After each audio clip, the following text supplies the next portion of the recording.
જી સાહેબ, આજે આપ જે દોરામાં છો, દરેક સોસાયટીઓમાં જાઓ છો, શેના લીધે જાઓ છો અને શું પ્રોબ્લેમ થાય?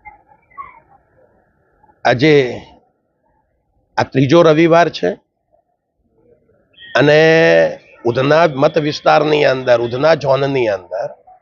આપણા ધારાસભ્ય આપણા દ્વારે પ્રોગ્રામ અંતર્ગત અમે દર રવિવારે સવારે 9:30 કલાકથી 1-1:30 વાગ્યા સુધી અમે દરેક સોસાયટીમાં ફરીએ છીએ. દર રવિવારે અમે એક નક્કી કરેલા 5-7 સોસાયટીઓની અંદર ફરવાનું હોય છે અને દરેક સોસાયટીઓનો અમે રાઉન્ડમાં જઈએ છીએ. દરેક સોસાયટીના પ્રમુખ, મહામંત્રીઓ, એમના હોદ્દેદારો,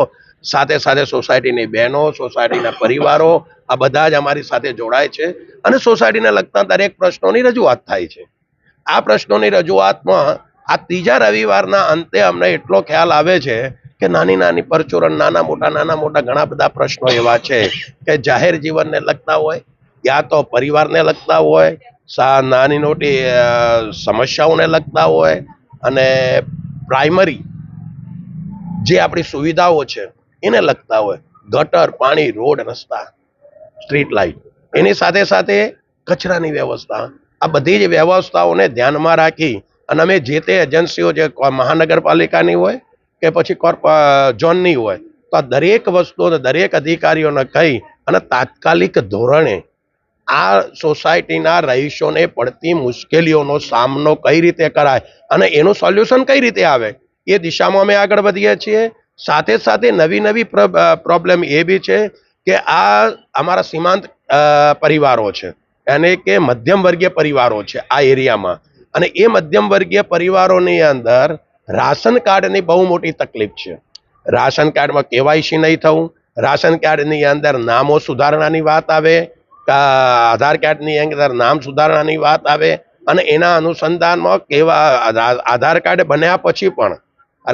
રાશન કાર્ડ બન્યા પછી જ્યાં સુધી કેવાયસી નથી થતી ત્યાં સુધી એમને દુકાનોમાંથી રાશન નથી મળતું. તો એની પણ ઘણી બધી અમને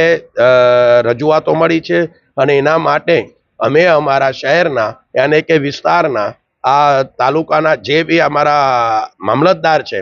ઉધનાના જે મામલતદાર છે, એમની સાથે બી અમે લાઈવ કોન્ટેક્ટમાં છીએ અને એમને પણ અમને હૈયાત દરપત આપી છે. AR નાયકજીને મારે આજે રવિવારના દિવસે બી થેન્ક્સ કહેવું પડશે કે એમને રવિવારના દિવસે બી મારી જોડે 20 મિનિટ સુધી ચર્ચા કરી છે અને પોઝિટિવ ચર્ચા થઈ છે. એમને પણ અમને એ હૈયાત દરપત એ આપી છે કે ઉધના વિસ્તારનું 60% જેટલા તો કેવાયસી થઈ ગયા છે અને બાકીના જે 40% છે એને પણ ધીરે ધીરે અમે દરેક આજે રવિવારે બી આજે કેવાયસી નો પ્રોગ્રામ ચાલુ છે. દરેક જગ્યાએ સોસાયટીના આજુબાજુના જે ઝોનની ઓફિસો છે, કોઈ નાની મોટી આ દુકાનો છે, જે રાશનની દુકાનો છે, ત્યાં પણ કેવાયસી થઈ શકે છે. ભેસ્તાનની જે ઝોન ઓફિસ છે ત્યાં પણ કેવાયસી થઈ શકે છે. એટલે દરેક એરિયામાં દરેક જગ્યાએ કેવાયસીની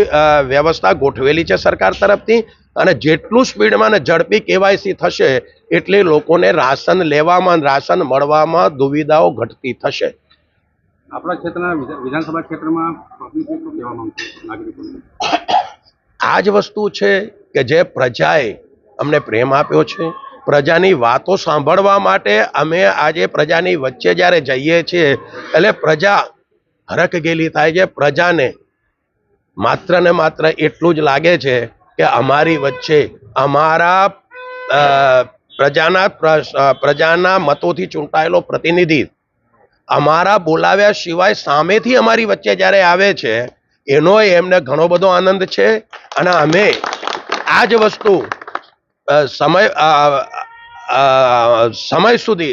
લાંબા સમય સુધી આ પ્રોગ્રામ ચાલુ રાખવાના છીએ અને દરેક ઉધના મત વિસ્તારના 242 બૂથો જે છે એ દરેક બૂથોની જેટલી પણ સોસાયટીઓ છે દરેક સોસાયટીની અંદર અમે દર રવિવારે એક સ્ટેપ બાય સ્ટેપ બધામાં જવાના છીએ અને દરેક સોસાયટીના જે પ્રશ્નો છે એ પ્રશ્નોને વાચા પણ આપીશું અને એનું નિરાકરણ થાય એ દિશામાં આગળ વધીશું.